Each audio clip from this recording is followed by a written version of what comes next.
Kumusta na po kayo? Magandang gabi po sa atin lahat. Ngayon ay patuloy po nating pinag-aaralan at tinatalakay po ang mga negatibong pag-uugali ng mga Pilipino. Ito po ay isang pagtataya o evaluation para malaman po natin kung ano po yung mga negatibo na maaaring humihikayat pababa sa mga pag-uugaling Pinoy. Pag-usapan po natin ngayon ang ukol po sa isang sistemang palakasan. Ang sabi nga po ng pabagat po natin, sistemang palakasan nararanasan pa rin ba sa mga paaralan? Meron pa bang palakasan? Anong nang mangyayari pagka halimbawa namabalagi at nagpapatuloy pa rin ang palakasan sa bawat ahinsya ng ating pamahalaan? Pangunahin po ang mga paaralan. Sino nga ba ang Pilipino? Siyempre, siya'y tao. Ngunit ano-ano ang pagkakaiba niya sa ibang tao? Tulad ng Amerikano, maputi ang Amerikano, samantala ang Pilipino ay kayumanggi, batangkad ang kano. Bagaman ang Pinoy ay medyo pandak, matangos ang ilong ng kano, samantala ang ilong ng Pinoy ay pango. Kaya nga ang sabi ni Heber Bartolome, sabi niya, ako'y isang Pinoy, ako'y hindi kano, huwag kang mahihiya kung ang ilong mo ay pango. Napakasimpleng awit pero makahulugan. Subalit bukod po sa mga pisikal na pagmumukha ng Pilipino, ano-ano ang pagkakaiba ng kanyang pagkatao sa ibang tao? Alam po ninyo, mahirap dalumatin ang kanyang kasinuhan at pati siya'y hindi rin matarok ang kanyang tunay na sarili. Ang kahiwagaan po ng kanyang identidad ay lalong lumalalim habang binabaybay at hinahalughog ang kanyang katutubong mga katangian. Ipaghalimbawa ang isang pag-uugaling palakasan system na nangyayari pa ba ito?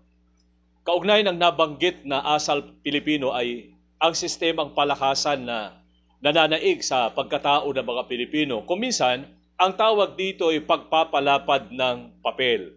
Sa hangarin ng Pilipino na lumapad ang papel niya at lumakas sa kanyang amo o boss, ay malimit na pinapaliguan niya ito ng labis-labis na papuri at halos halikan niya ito sa mga paa. Dahil dito'y mapanira at pintasero ang Pinoy. Dahil sa pagsisipsip at para mapalapit lang sa mga matataas at maimpluwensya ay natututo siyang manira ng kapwa.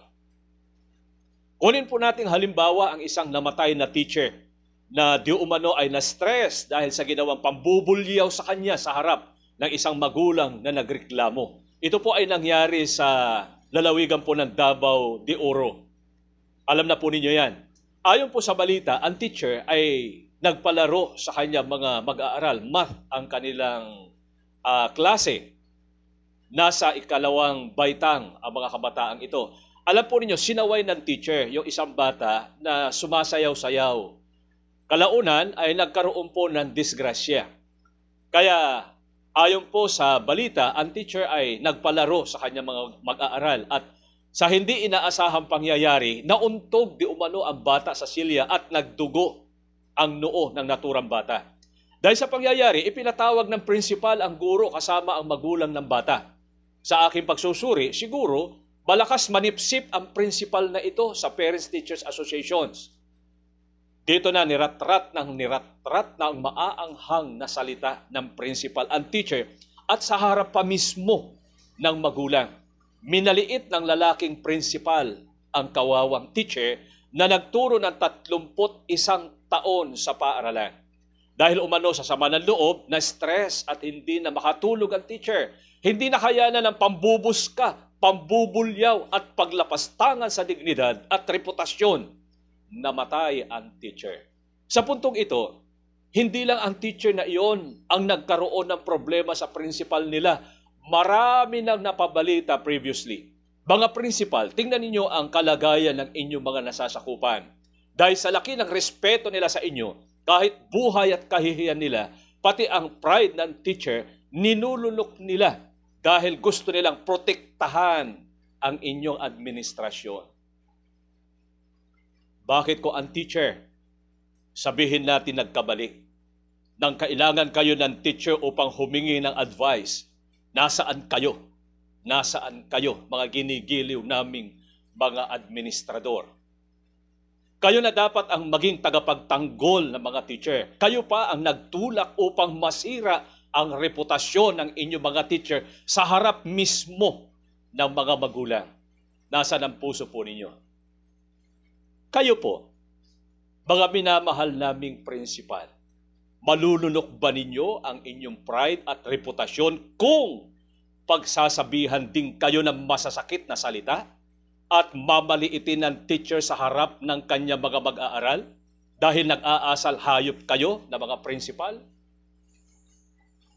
Kayong mga nasa itaas, gumawa po tayo ng kaukulang hakbang upang imulat po ito sa ating mga principal o mga administrador na sa dakong huli, maituwid po natin ang mga kahinaan ng istruktura ng pagkatao ng mga administrador sa bawat paaralan sa buong Pilipinas. Ang tungkuling magpagtutuwid po ay isang napakalaking hamon po para sa ating mga PSDS, SDS at mga HR na mga paaralan. Teka muna, baka malakas si principal kay superintendent. Paano yan? Kayo na po ang humusga. Kayo na po ang magbigay ng inyong sariling haka-haka, pangunawa sa kung ano po ang dapat gawin para maituwid po natin ang isipang liko, ang isipang hindi mabuti, at higit po sa lahat, yung sinasabi po natin na mga taong ginagamit ang kanilang posisyon para maging mabango sa mas mataas po sa kanila. Kawawa naman ang ating mga teacher na nagmalasakit sa napakaraming mga mag-aaral. Biruin po ninyo yan. Ang buong buhay ng teacher, ginugol niya sa pag-aaruga, pag-aalaga sa mga kinikilala naming pangalawang mga anak. Dilit iba kundi ang aming mga mag-aaral. At pagkatapos ang isang tagapagtanggol sana na huhugutan ng lakas ng loob para ipagpatuloy ang gawang pagtuturo, sila pa ang nagtutulak sa bangin para tuluyang mabuwal ang isang kaawa-awang teacher. Hanggang sa muli, ito ang inyong Sir Ferds na patuloy na nagpapasalamat sa inyong walang sawang pagtangkilik sa ating usapang pampamilya. Maraming salamat po.